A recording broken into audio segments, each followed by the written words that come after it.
Okay, so I did a few videos in the past going on talking about the Kubota gas model and the Kubota diesel model and the why, which I chose.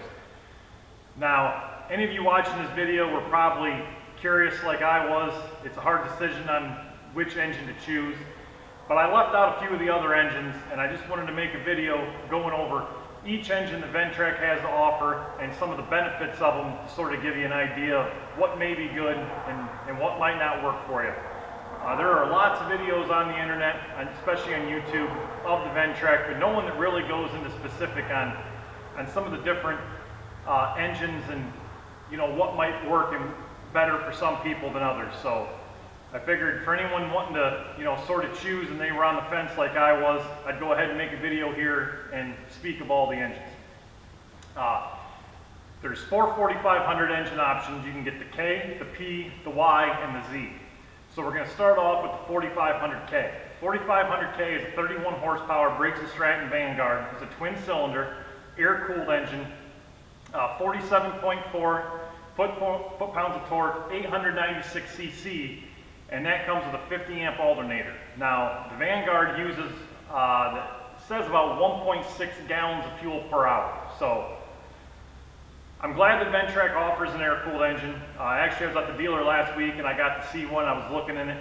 It's pretty neat how the air-cooled really doesn't take up. It takes up half the room in the engine compartment that a liquid-cooled does. The air cleaner, instead of being on the outside of the tractor, it's all nestled inside.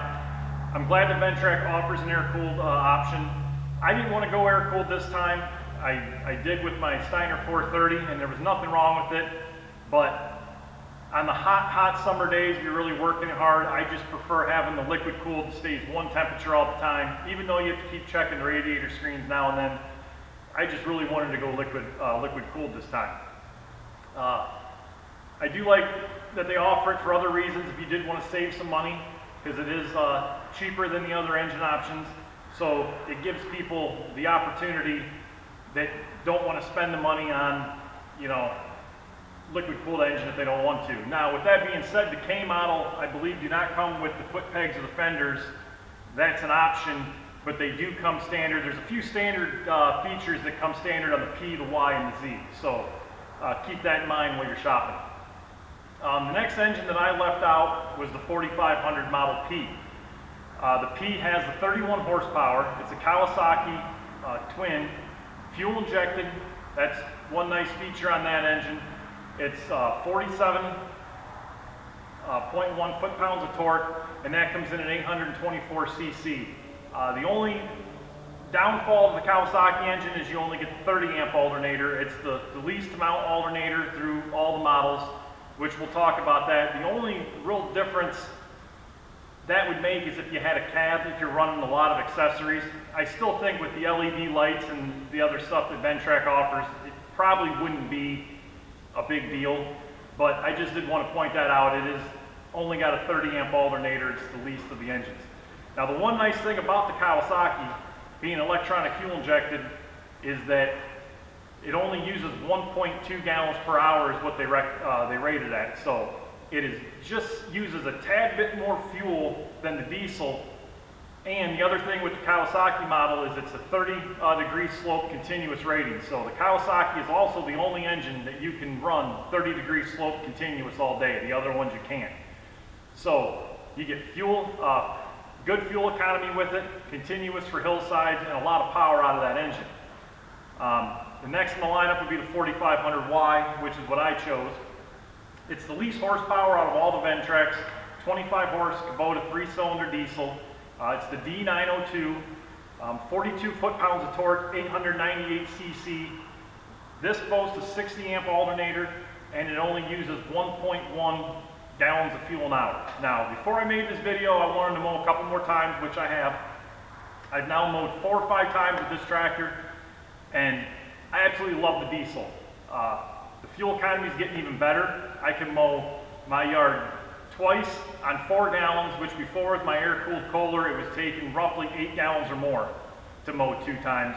And the last time I mowed, now that it's getting some hours on it, it's actually seeming like it's using less fuel than when I first got it. So Not that it's a huge deal, like the cost for fuel savings, but like I said in previous videos, I don't have to store a bunch of fuel on hand, and I only have to fill up every other time I mow rather than every time I get done mowing or I mow I have to fill up.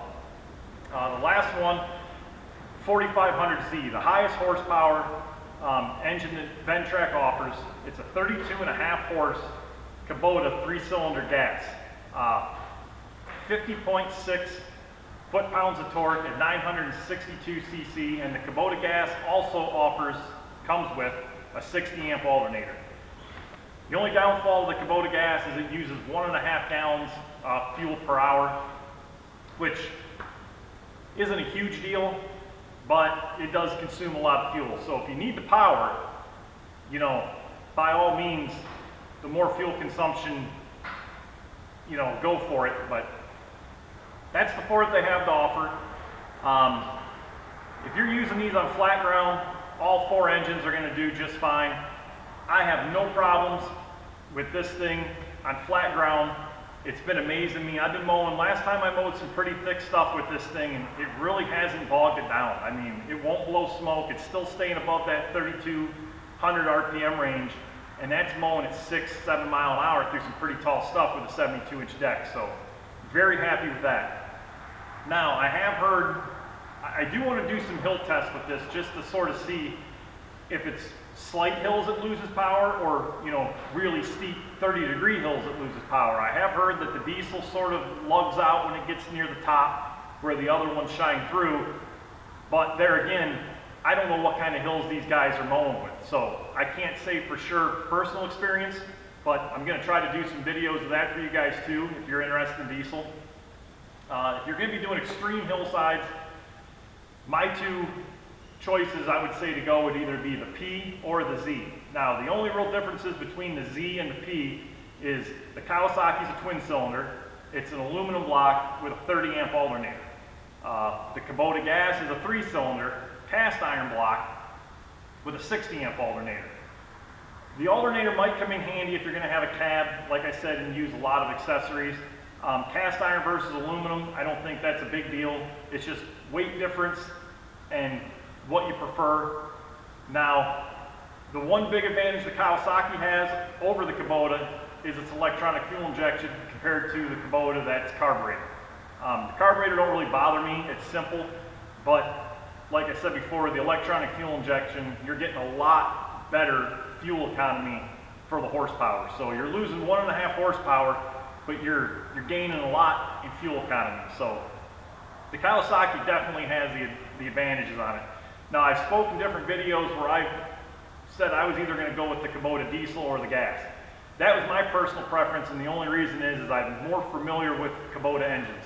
My dad had a Kubota gas in his Steiner, and I've been around Kubota diesels even before the Cub Cadets, so I just like the Kubota engines because I'm more familiar with them. With that being said, all the engine options are going to be good ones to choose. There's nothing wrong with the Kawasaki that I know of. Friends of mine have had the Kawasaki liquid cools on John Deere's, and they seem to love them and have had good luck with them. So the best advice I could give anyone is you have to sit down and figure out, if you want liquid cooled, how much power you need, how much hill slopes you're going to be using it on, and how much fuel you want to use. The best thing, like I've told people in comments before, choose about 2 engine options you want, whether it's the P or the Z, the Y or the P, the Y or the Z. Contact the dealer. For most people I've talked to, the dealers will bring out one of each and let you try them. So if you have some hills and you want to see if you really want a diesel but you're not sure if it's going to have the power, have them bring out a 4500Y and maybe a P. Or if you want to go with the Kubota gas, have them bring out the Z. Put the attachments on different ones and try them and see what works best for you. Like I said, I'm going to try to do some more tests on this diesel to really show you guys what it can do. So far, I've been more than happy with the diesel on flatland. No complaints here yet. Stay tuned for more videos. I'm going to keep trying to come up with more stuff. And if you guys have anything you'd still like to see, please comment below. Thanks for watching.